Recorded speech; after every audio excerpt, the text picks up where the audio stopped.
Boker Tov, nous sommes le 8 décembre 2017, le 20 qui se lève, 5778. Daniel Haïk au micro, David Amara à la technique. Heureux de vous retrouver pour cette heure d'actualité en Israël ce matin. Une heure d'actualité que nous allons débuter sur Studio Kalita par les grands titres de la matinée qui ce matin encore seront focalisés autour des répercussions de la déclaration de Donald Trump reconnaissant Jérusalem comme capitale de l'État d'Israël. Répercussions essentiellement sur le terrain ce matin en l'attente des prières du vendredi sur l'esplanade du Mont du Temple à Jérusalem et bien entendu également dans l'ensemble des territoires palestiniens. Vers 8h10, nous serons avec notre invité de la rédaction qui ce matin sera en direct de Tel Aviv, non pas de Paris comme nous avons l'habitude de l'avoir d'une manière ou d'une autre. Eh bien, ce sera ce matin le journaliste et éditorialiste Michel Tobman qui nous fournira son analyse sur cette déclaration de Donald Trump et sur les répercussions qu'elle risque d'avoir sur le terrain dans le Proche-Orient aujourd'hui. Vers 8h25, Eliana Gurfinkel nous présentera sa chronique Un jour notre histoire. Vers 8h35, je vous présenterai la revue de la presse et des médias israéliens. Et vers 8h45, 8h50, ce sera le mot de la paracha qui nous sera proposé ce matin par le Rav Yonatan Seror de Tel Aviv. Les grands titres de l'actualité de ce matin, les forces de sécurité israéliennes sont en état d'alerte maximale en perspective des prières du vendredi à Jérusalem, en particulier sur le mont du Temple.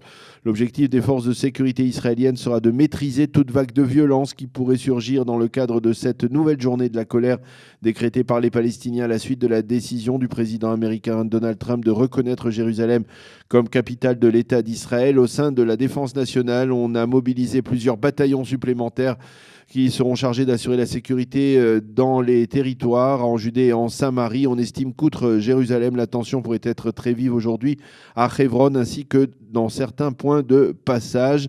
La colère des Palestiniens ne s'exprime pas seulement ce matin sur le terrain, mais également dans un cadre diplomatique. En effet, Djibril Rajoub, l'un des responsables de l'autorité palestinienne, a affirmé que le vice-président américain Mike Pence, qui doit se rendre dans la région dans quelques jours, ne sera pas le bienvenu dans les territoires palestiniens et que les Palestiniens ne souhaitent pas le rencontrer. Pence devait s'entretenir durant sa visite avec Mahmoud Abbas à Bethléem. En marge, un ministre jordanien a appelé le monde arabe à se lancer dans une nouvelle intifada et dans certains pays arabes, on envisage d'imposer un boycott des produits américains. Et dans ce contexte de tension, à Amsterdam, en Hollande, un Palestinien a fait voler en éclats la vitre d'un restaurant kasher à l'aide d'un marteau, un restaurant kasher qui est situé au cœur de la capitale hollandaise. Il a été arrêté, affirmé qu'il avait agi pour protester contre la décision de Donald Trump. Le Conseil de sécurité de l'ONU doit se réunir aujourd'hui pour débattre de la reconnaissance par Donald Trump de Jérusalem comme capitale d'Israël.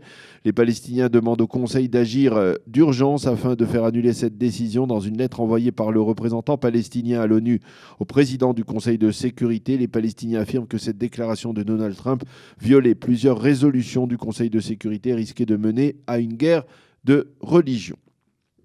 Voilà donc pour ce dossier lié donc à la déclaration de Donald Trump. Il faut souligner que près du village de Kousra doit se tenir aujourd'hui une excursion de bar mitzvah qui doit remplacer celle qui s'est terminée dramatiquement la semaine dernière par une tentative de lynchage des visiteurs israéliens et par la mort d'un Palestinien abattu par un accompagnateur qui se sentait menacé. Cette excursion est organisée aujourd'hui par le Conseil régional de Samarie. Plusieurs personnalités doivent y participer, telles que le ministre de l'Agriculture, Uri Ariel, et la vice-ministre des Affaires étrangères, Tzipi Hotobelli.